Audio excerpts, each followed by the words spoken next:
Mga Pinas dyan. May mga binignit na ba kayo dyan? Ay, bilo-bilo.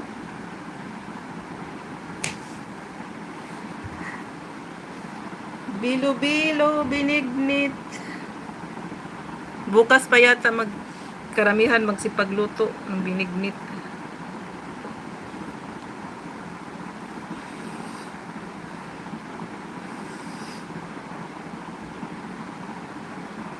Ang dami ko ng iban, sis Lisa. Banda, saan ba yun? Ay, dito pala. Makapal na siya, uban. Natawa ako nung nagpasyal kami ni Mr. doon sa sa Eden of Garden. Tapos binibidyohan niya ako, pinipicture. Bumaba yung takip, yung ganito ko, bumaba. 'Di ba? Ganito, dito yan. Ganito yan. Tapos bumaba, nakita niya banda dito, ang kapal, ang puti. Talagang nilapitan niya ako at pinicturan. Nakita mo ba yan? Sabi ko, hindi.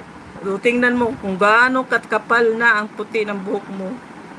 Pero natawa ako kasi alam ko naman yun. Matagal na. Siya hindi niya alam. First time niya nakita. Sa tagal-tagal na. Ilang years na rin na yan, kumapal.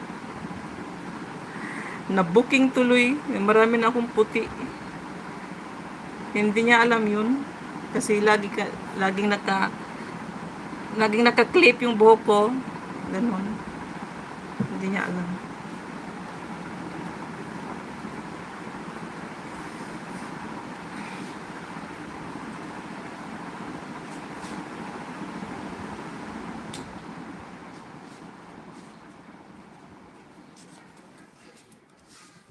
Pinatay ko yung electric fan.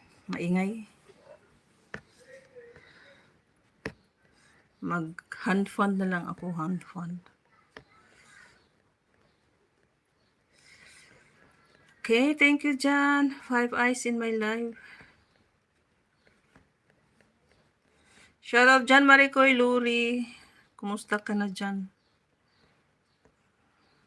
Ano ka? Rest more. Mag-rest ka dyan ng mahaba-haba.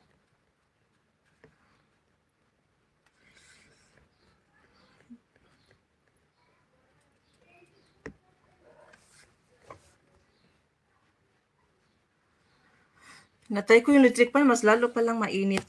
Maalansangan. Pambihira namang kwarto na to. Sobrang init. Para akong nasa tapa. Para akong tinapa. Alam mo yung tapahan ng coconut.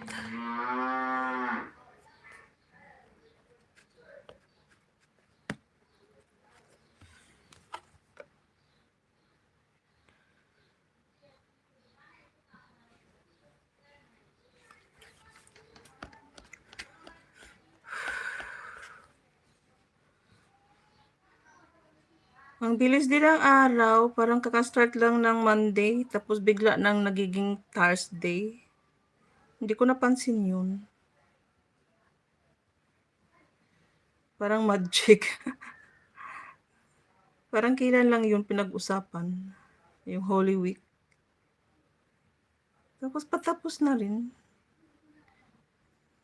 Ganun lang. Kadali, kabilis. Very late ang kulasa. Hindi naman, okay lang yan. Kumusta ka dyan, Maricoy? Baka nag-rest ka dyan, ha? Rest lang.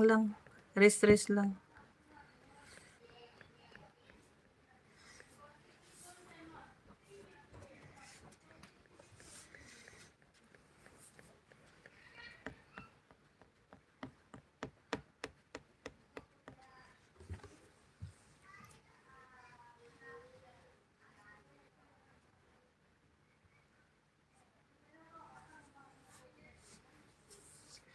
Good afternoon, Maring Itip.